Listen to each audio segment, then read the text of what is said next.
Change has come to the Garlean Empire, and we must discuss the implications.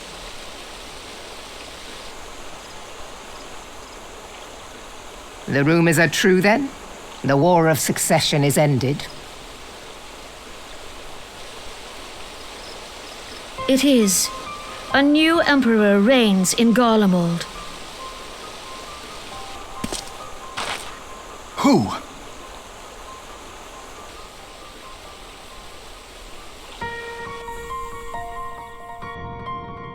The birth and all too rapid expansion of the Garlean Empire is commonly attributed to the strategic brilliance of Solus Zosgalvis, yet he did not rule alone.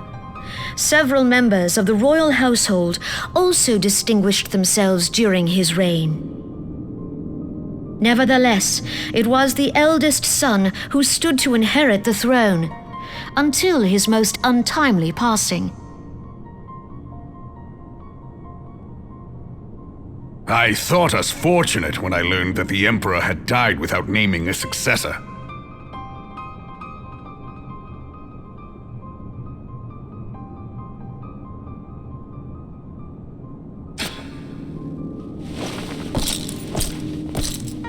Would that the Garlean Empire had died with him.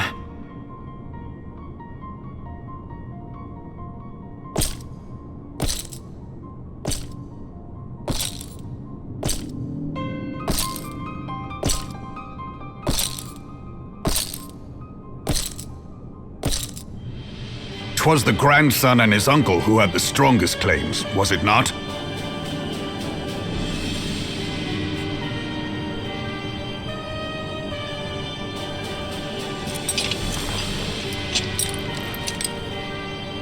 Indeed, yet claims count for little without the power to assert them. High Legatus Varus Galvus is a respected military leader, not so his uncle.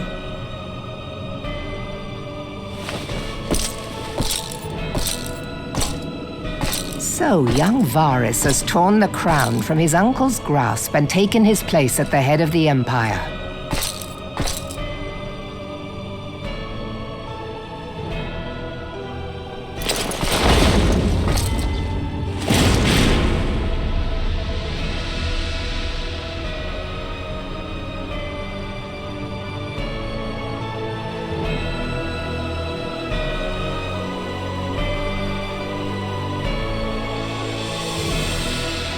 Given the troubled nature of his succession, the new emperor will require time to seal his grip on power.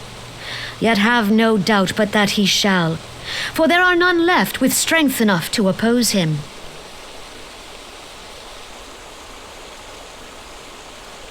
Since the success of Operation Archon, the remnants of the 14th Legion and the forces occupying Alamigo have done naught but fortify their positions. But you can be sure they'll be ready to march on us again, if their emperor gives the word. When, not if. They say this Varus was so set upon Eorzean annexation that he spoke out against the Meteor Project. Plainly, the new emperor's intentions are of great concern to us all.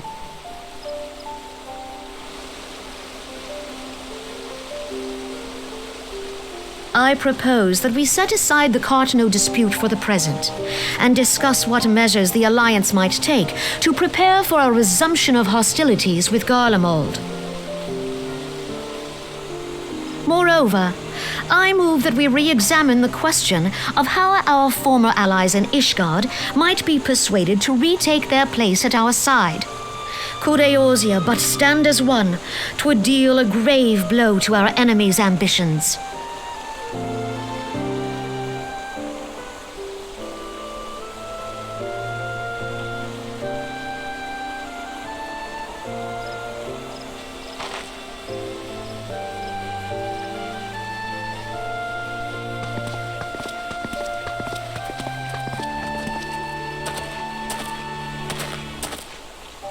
Well, I suppose we should be grateful that they have finally acknowledged the inevitability of Imperial attack. Who knows? They may even do something about it. If only the leaders of Ishgard would follow their example and stop hiding behind their gates, praying for the coming storm to pass them by. But that is a discussion for another time. At present, I am more concerned by the fact that the Alliance's mooted preparations will be made known to the Garleans many moons before their coming. So long as the ivy eludes our grasp, no secret is safe.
Minfilia, am I right?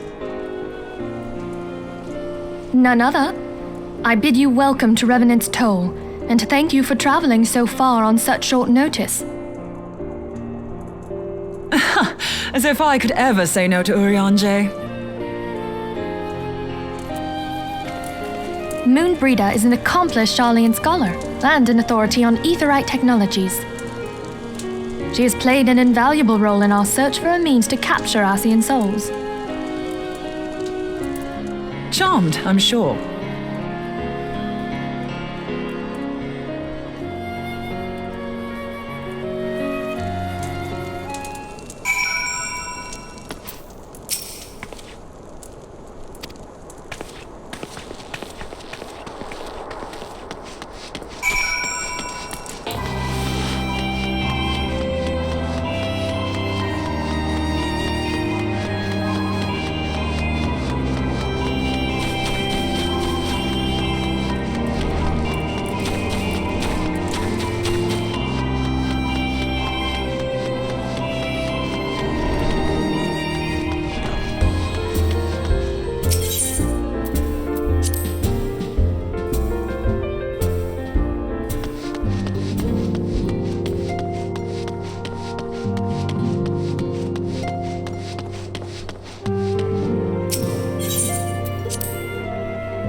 It's been ages!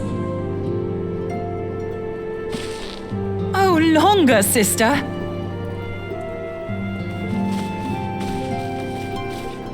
A joyous reunion indeed. Well, of course it is. Moon and I are like twin sisters. Save in appearance and aptitude.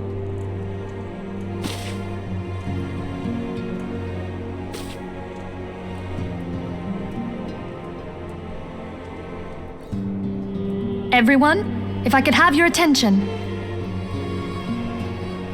We have with us an esteemed guest who has come from Sharlayan to assist us. I bid Moonbreeder join us here that she might share with us her extensive knowledge of aetherites. Also, as many of you are already aware, she has been overseeing our research into white auracite, a sample of which she has been good enough to bring with her.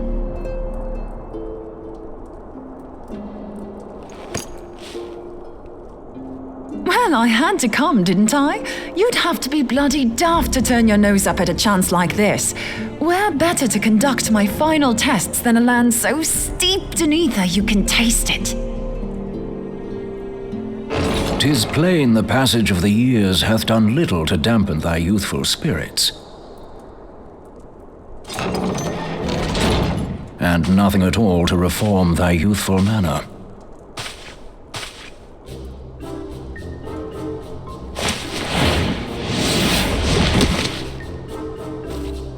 Urianger, where in the hells have you been hiding? Unhand me.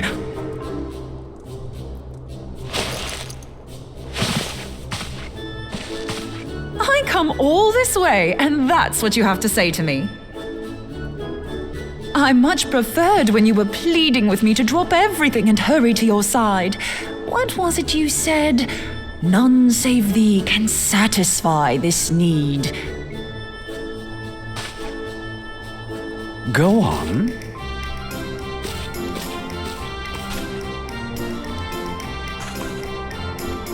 Thine artless attempts to misrepresent mine all too innocent motives do thee little credit.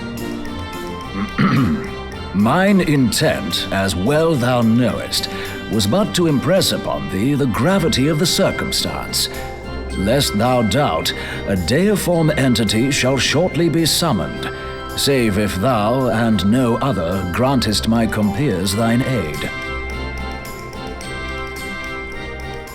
You still haven't found it then, your missing aetherite?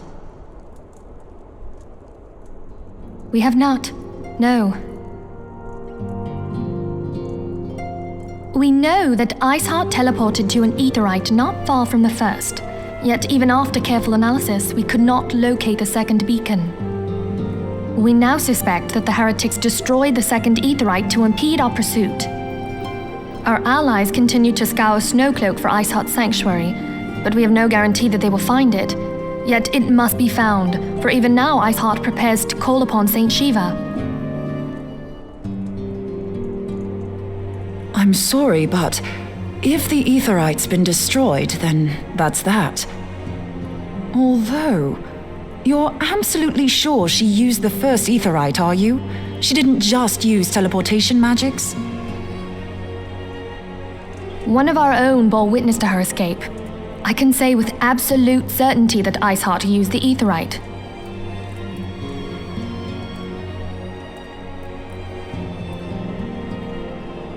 In that case, there might be a way, so long as the ethereal current is still flowing.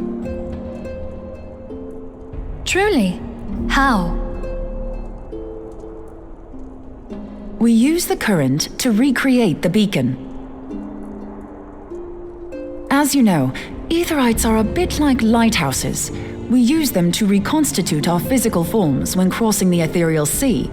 Without them, we'd lose all sense of direction and our essence would dissipate. However, we don't rely solely on these beacons. There are currents of ether which flow between them, currents which help guide us to our destination. Now, these currents will gradually dwindle away to nothing if an aetherite is destroyed. But if even a sluggish flow remains, we could theoretically use it to direct a surge of concentrated ether towards the void left by the beacon, and thereby fill it up again.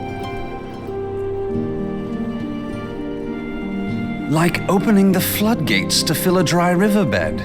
Though, correct me if I'm wrong, but would we not need a veritable reservoir of ether? In concert, we might manage to channel a sufficient volume, yet that is not my chief concern. To direct the flow of so great a volume of ether with the requisite precision would be a nigh impossible task in itself.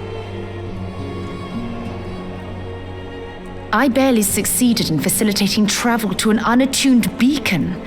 That which you describe sounds considerably more difficult.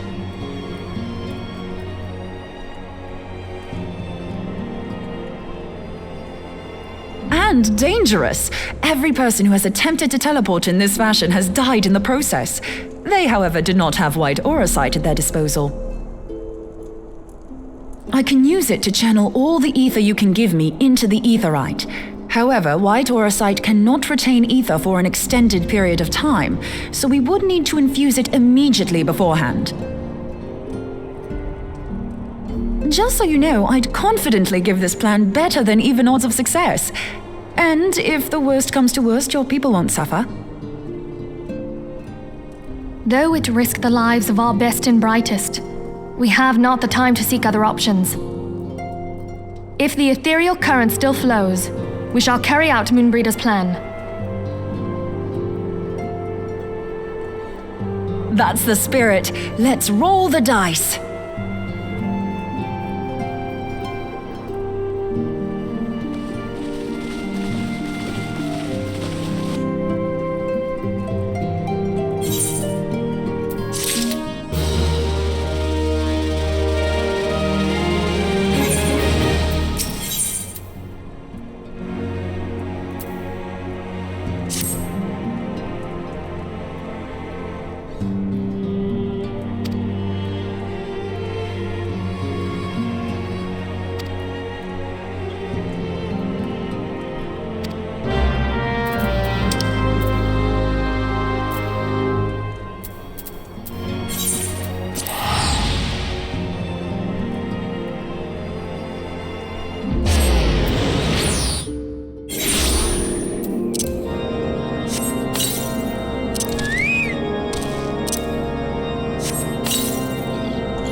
You should never have come here, warrior of light.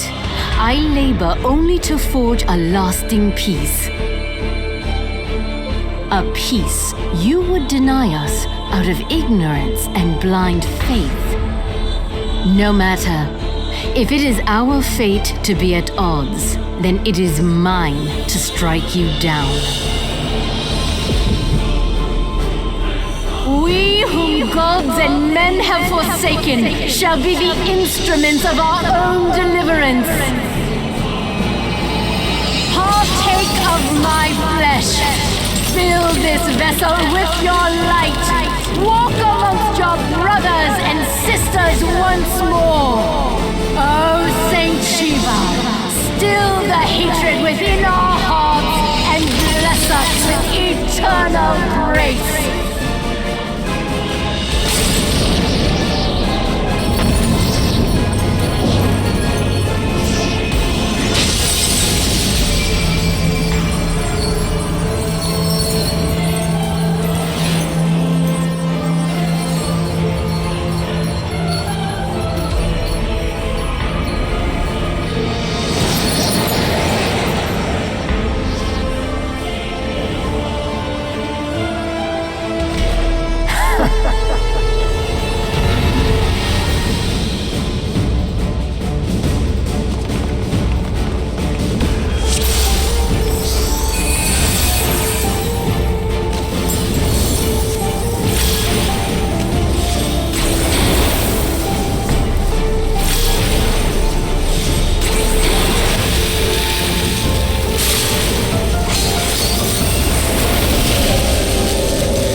Fool. Blind, bloody fool.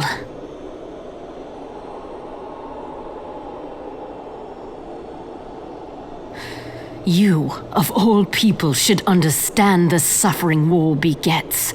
That no sacrifice is too great if it brings an end to the violence.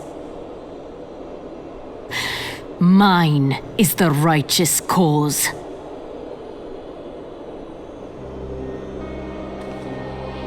You fight in a war you do not understand. A pawn of liars and schemers.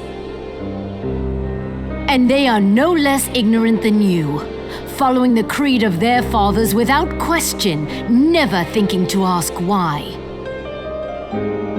Trapped in a delusion of their own creation, and blind to the truth.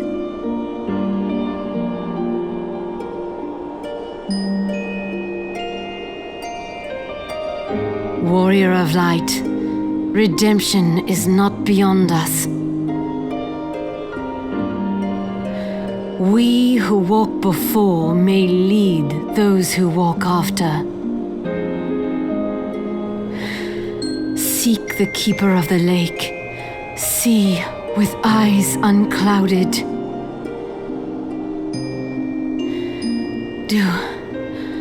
Do not squander a mother's gift.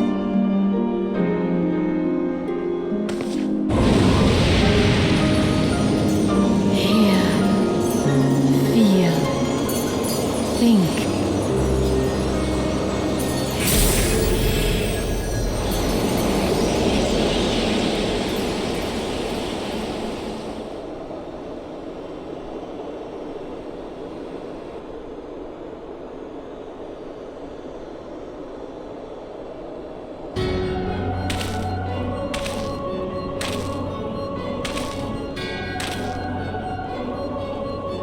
And so the vessel withdraws, a predictable outcome. Nevertheless, La Habrea will be pleased. How unfortunate.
On behalf of the Holy See of Ishgard, allow me to express my deepest thanks.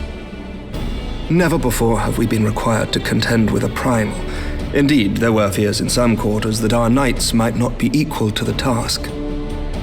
From what we have now learned of these beings, I can say with certainty that we would have lost a great many men had the Scions not intervened.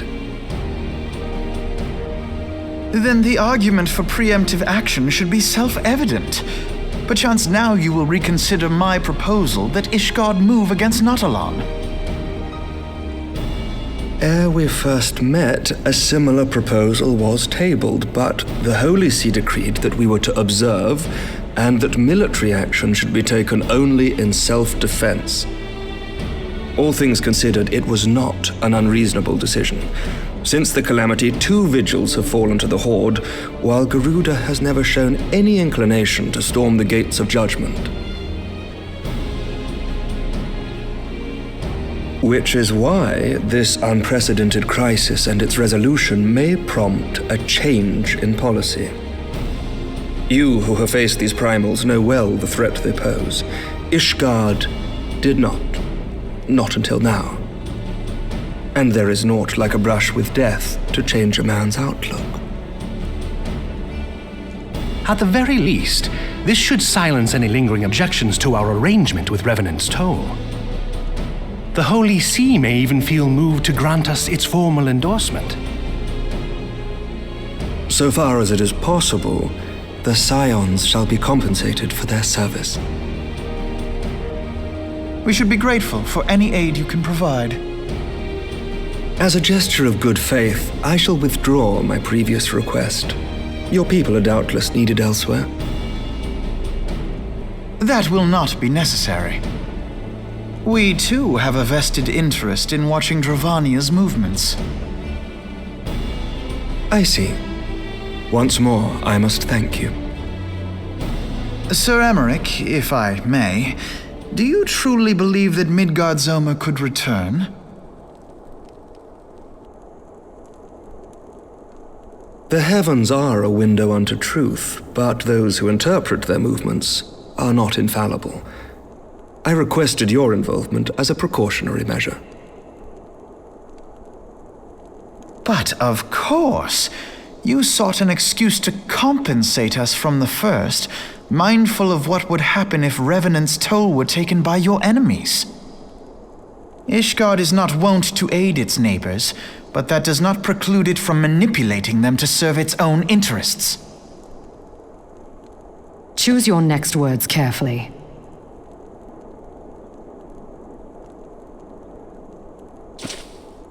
Do you know what sort of man becomes Lord Commander of the Temple Knights? One who comes from good stock. I did not. Yet here I am now. Why do you suppose that is? Because I swiftly learned to tell the difference between words, deeds, and beliefs. You are correct, Master Leveilleur. Ishgard desires to see Revenant's Toll flourish, as it would present a troublesome obstacle to our enemies from the south. We are so glad to be of use to you. As we are to you. Ours is a mutually beneficial arrangement, lest we forget, one born of necessity. The dragons grow more restless by the day, and the heretics harry us nigh without cease. We have contended with such troubles for centuries, but there are limits to even our endurance. Yet as a pauper is loath to part with his meager possessions, the leaders of Ishgard are not wont to render up their trust to outsiders. But with perseverance on our part, they may yet be made to see the light. Nevertheless, one must take care when walking the road less traveled. Wise words, Sir Emmerich. I shall make a point to remember them. I must apologize for my earlier outburst. I hope it will not sour our good relations. Not at all. You but spoke from the heart. I trust you understand that at times my duties may prevent me from meeting with you. On such occasions, my second-in-command will speak for me.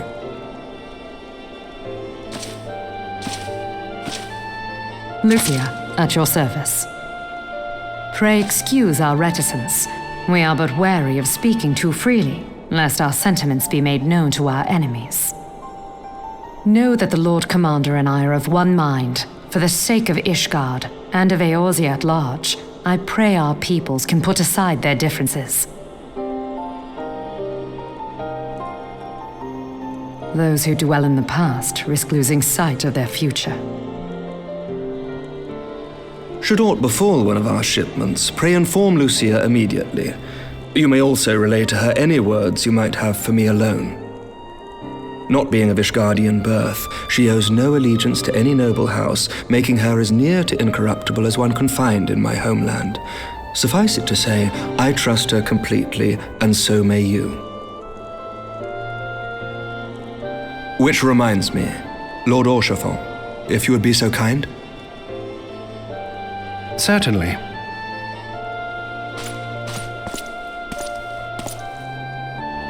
In times such as these, trust is ever in short supply. Mayhap this will go some way to rectify the problem. The results of our investigation into the heretics' recent attacks, as well as our interrogation of the merchant you detained. Sir Emmerich, I cannot thank you enough. Think nothing of it. Ishgard may be many things, but it is no friend to Garlemald. Did I not tell you to have faith, my friend?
Words cannot well express how glad I am to see you return to us hale and whole. Needless to say, I am most eager to hear your account of that which occurred in Kurthis, assuming you're ready to speak of it. Excellent. I shall summon the others at once.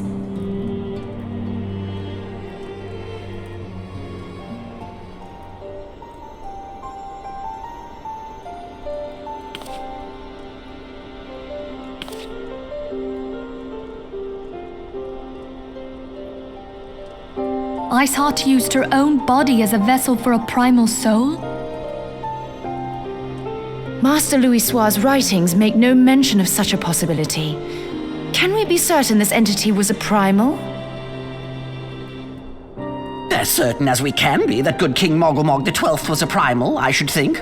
Both were ostensibly summoned. Let's not quibble over definitions. Of more concern is the implication that Iceheart retained her will even after she was possessed. We are talking about a mortal wielding the power of a primal. It can't possibly be that easy, can it? There must be some sort of sacrifice required. Or maybe she's just special?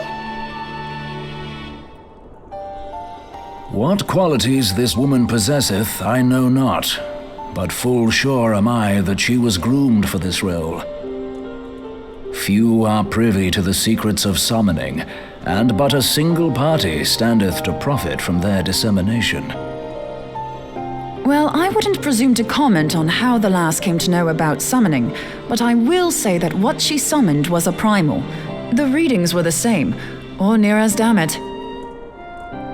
Strange as it all sounds, it's really no different from what you've faced before. Then mayhap it is time that we re-examined our previous encounters. Oh, pack your things, Ida. We're going back to Gridania. Yes, sir. About Iceheart's final words to you. Hear, feel, think. Hydaelyn speaks to her as well. If Iceheart is blessed with the power of the Echo, she will doubtless have used it to further her goals. Or could it be that it was a revelation granted her by the Echo which first set her on this path? She did say that the Ishgardians were blind to the truth. Do you think she has knowledge of the origins of the Ishgardian-Dravanian War? It would do much to explain her unwavering conviction. Did not the Lady Iceheart implore thee to seek the Keeper of the Lake?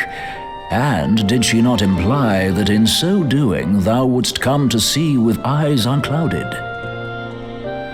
Midgard-Zoma was a king amongst kings who reigned for centuries on end. But he is dead and his wisdom lost to the ages. Unless the Ishgardians' fears are well-founded. It would seem we have yet another reason to stand watch over the Keeper of the Lake. For a mercy, we are well positioned to do so. Iceheart, Shiva, Ascians, and Midgard-Zoma. I shudder to think how they're all connected.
I've heard.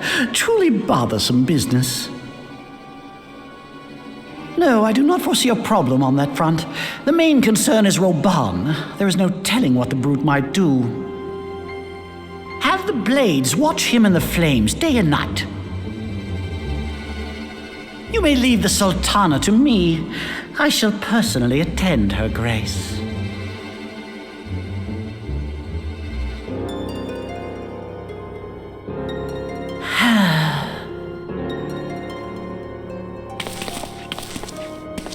Sever one of the East Aldenard trade routes.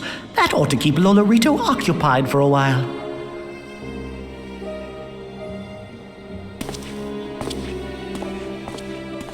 Nanamo Ulnamo. For my sake, pray be a good little Sultana to the last.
Welcome back, my friend. I have already received word from Alfino. To think that Flame Marshal Huayu was the Garlean agent. I know not what to say. Together with Robon, Eileen lent us much-needed aid at the time of our Order's founding. She was particularly passionate about the need to tackle the primal threat. When we discussed the subject, her eyes fairly shone with determination. Whatever else she may have been, I choose to believe that it was her true self with whom I spoke then. But now is not the time to dwell on such matters. I have an important announcement to make regarding our effort to defeat the Asians. We shall begin as soon as everyone is assembled.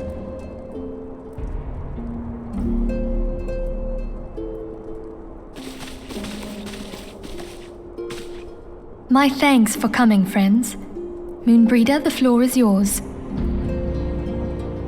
By now, I'm sure you're all familiar with white auracite, the miraculous material that'll allow us to capture Asian souls. Back at Snowcloak, we verified its ability to absorb vast amounts of ether. Alas, it leaves something to be desired in the area of stability. The stone can only store ether for a short while before expelling its contents. In addition to auracite's inherent limitations, we must needs be wary of our enemy's strength.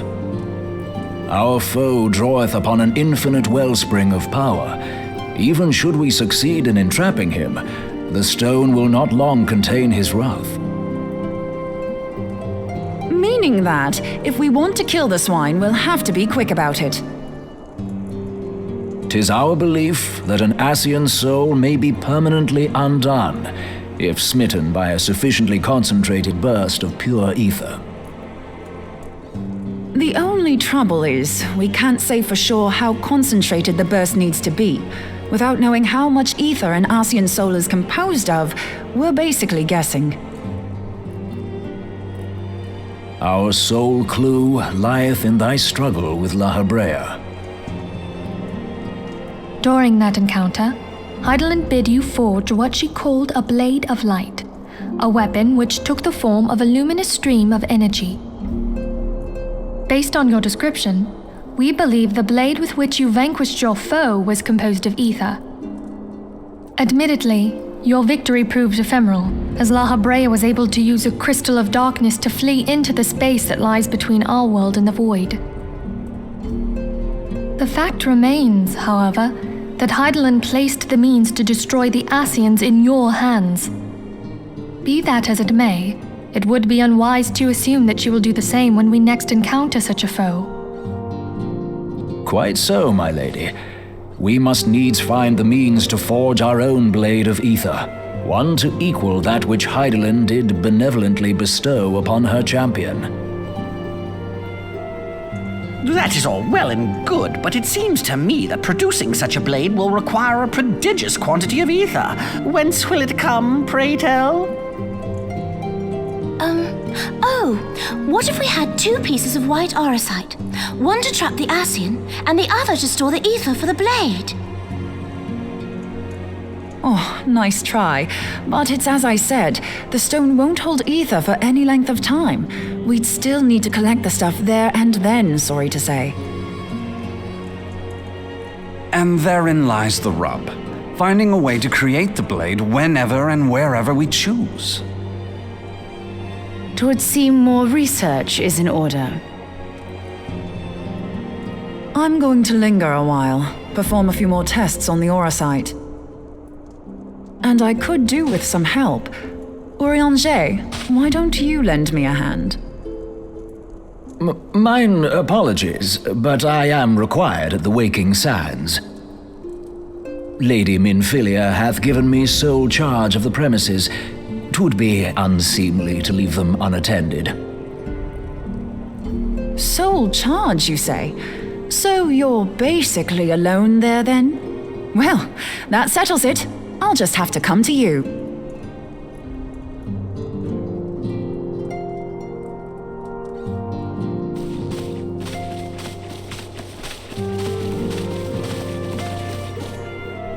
While you were afield, word arrived from the Sharlayan motherland. You will recall that a survey party was dispatched to investigate the incident at the Isle of Val. What they discovered was troubling, to say the least. According to the report, the isle has been erased from existence. 'Twas as if a hole had been torn in the very fabric of reality. Aye, yet the mystery endeth not with the isle's disappearance. It hath come to light that a number of scholars in various other locales were reported missing at a similar juncture. What's more, they all had something in common with the head of the students of Baldessian. Every last one of them was researching a phenomenon called dimensional compression, or the rejoining as the ancient texts call it. I'll be damned if that's a coincidence.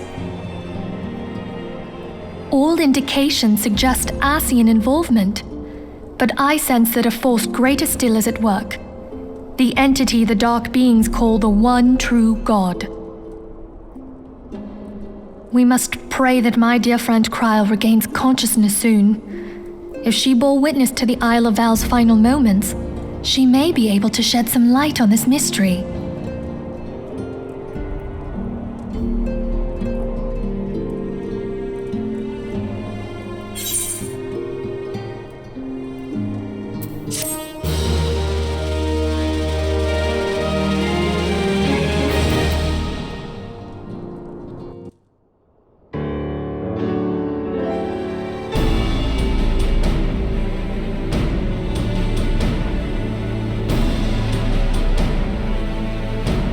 Following the calamity, the forces of the 14th Imperial Legion entrenched themselves in strategic locations across Eorzea. So swiftly did they accomplish this, it was suspected that they had received help. To think that it came from Huayu, my right hand. There is more. We have reason to believe that Waifu didn't deal exclusively with the 14th. She also answered to a higher authority in Garlemald. But this higher authority could not have been the Emperor.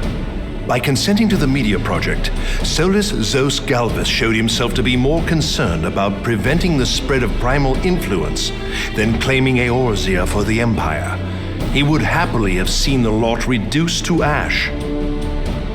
We believe a number of high-ranking figures within the royal household were against the decision, but that they knew better than to oppose the Emperor openly. Of course, this didn't prevent them from making clandestine provisions, in which Waifu played a part. Alas, these provisions did not prevent Dalamud from falling, and the ensuing chaos changed the face of the realm forever. Yet Eorzea survived. To all intents and purposes, the Meteor Project had failed, and the Empire was left to rue its lack of a decisive means to eliminate the primals. Until, that is, it stumbled upon the Ultima weapon. Even before the accursed thing was dug up, it seemed to me the 14th had the might to overwhelm our weakened armies. Yet they chose to hide behind their walls. Why? The Black Wolf was wary of making the denizens of Eorzea desperate, lest more primals emerge to bleed the land. The discovery of the Ultima weapon, however, emboldened him to resume his war of conquest in earnest. But there was one in Garlemald who believed that Van Belsar's actions were premature. One who stood higher in the Imperial Army's chain of command. He ordered the legatus to halt his advance, only to find that the Black Wolf had slipped its leash, and that the 14th now acted alone. In a bid to bring Van Belsar to heel, he used the agent he had planted in Ul'dah prior to the calamity to undermine the Legion's efforts. A man who outranks Van Belsar, yet opposed the late Emperor's decision to annihilate Eorzea. This could only be the former High Legatus of the Garlean army, now known as Emperor Varus Zos Galvus. So he was Waifu's true master. But one of several in actual fact. We've learned that even as Waifu served the Empire's interests, she sold Imperial secrets to a certain faction in Eorzea. In so doing, she helped to maintain the status quo, thus prolonging the conflict. Considering who stands to profit from war, it isn't hard to imagine who her other masters were. 7 hells! You mean to say that she was a double agent? Triple, if you consider her services to Van Belsar and the new Emperor as separate. As neatly as these pieces seem to fit, one aspect of the puzzle remains unclear to me. By whose will was the Marshal feeding intelligence to the heretics? And try as I might, I fail to see how aiding their cause would profit either her Imperial or monetarist masters. Could it be that another hand is at work here? If so, Waifu must be made to reveal whose it is.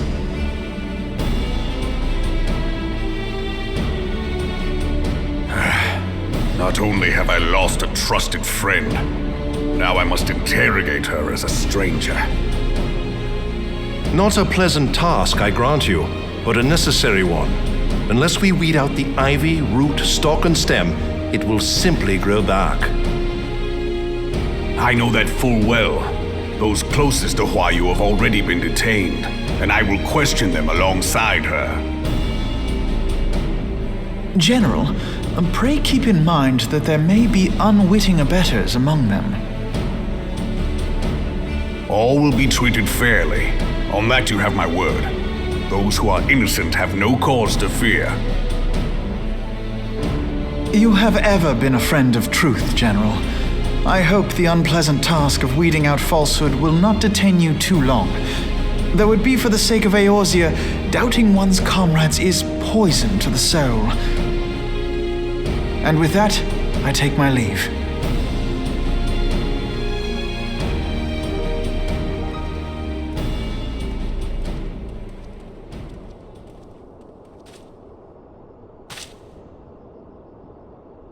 All these years, I've been made to dance to their tune.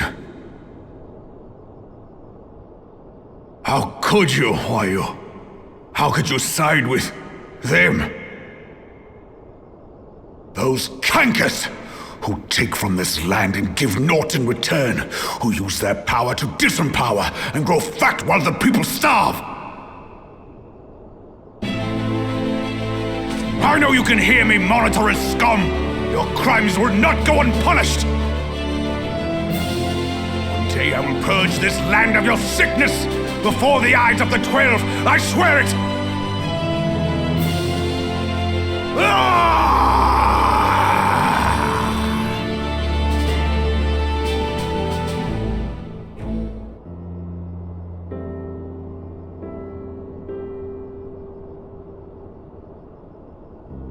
I shall have no further need of you this day.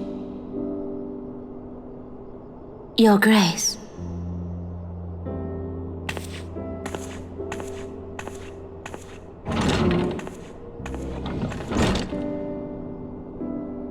I fear that not even mine own chambers shall remain private for long.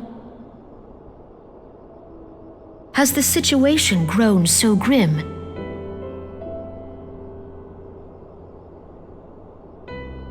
Ever since he proposed the Cartano Reclamation Bill, Taleji Adeleji has risen to greater prominence upon the backs of impoverished refugees. The monetarists were ever united in their pursuit of profit, but the man's actions have torn a rift in their ranks. They snap at each other as rabid dogs. Yet now is not the time to be bickering among ourselves. If this bickering is a threat to law and order, might you not have grounds to dissolve the syndicate? Would that the solution were so simple, Admiral. Alas, my moving to dissolve the syndicate is certain to spark outrage among the influential merchant class, whom the Cabal represents. This would serve to exacerbate the current unrest, and peace would slip still further away.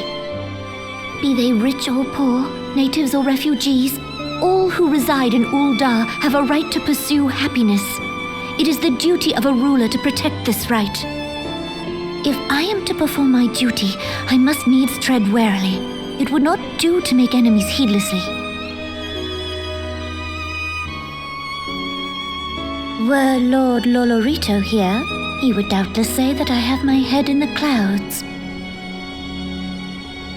A ruler is required to take a wide view. Try as we might to cater to all needs, some will inevitably be overlooked. As such, there shall ever be citizens who feel aggrieved. It cannot be helped. But as you have informed us, the monetarists take no view but their own. They hunger for power while the masses starve. In the absence of a common cause, it seems beyond any one individual to make Ul'dah whole. And the presence of a Garlean agent within the Immortal Flames only makes matters worse. Even accounting for Ul'dah's historic reliance upon mercenaries, such a grievous breach of security is unprecedented. I fear this business will provide the monetarists with a rod to beat Rauban.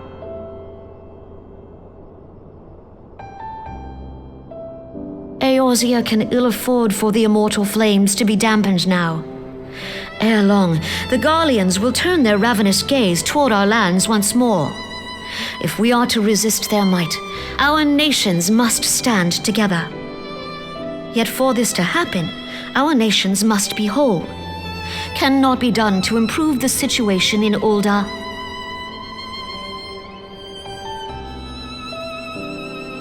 The true wealth of Ul'dah lies in the health, happiness, and hopes of her citizens. Alas, the citizens shall never know these things, so long as their lives are ruled by the ambitions of the few. The monetarists claim to represent the best interests of the people, but in sooth they desire only to manipulate them for their own selfish ends. For the government to serve the people, it must be formed of the people. For Ul'dah to move forward, it is not only the syndicate that must be dissolved. Nay, you jest.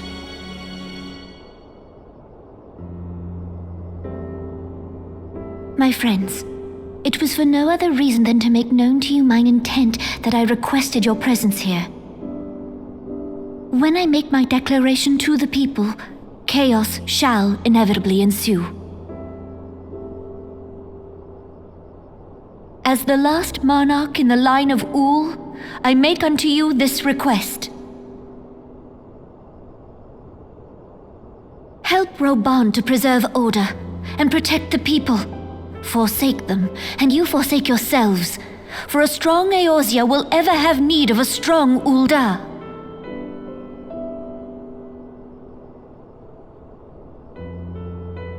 Your Grace, are you certain of this? There is no other way. When the time is ripe, the nation shall become a true republic. Both royalists and monetarists shall cease to be. Ul'dah will no longer belong to kings or queens or merchant princes, but to her people.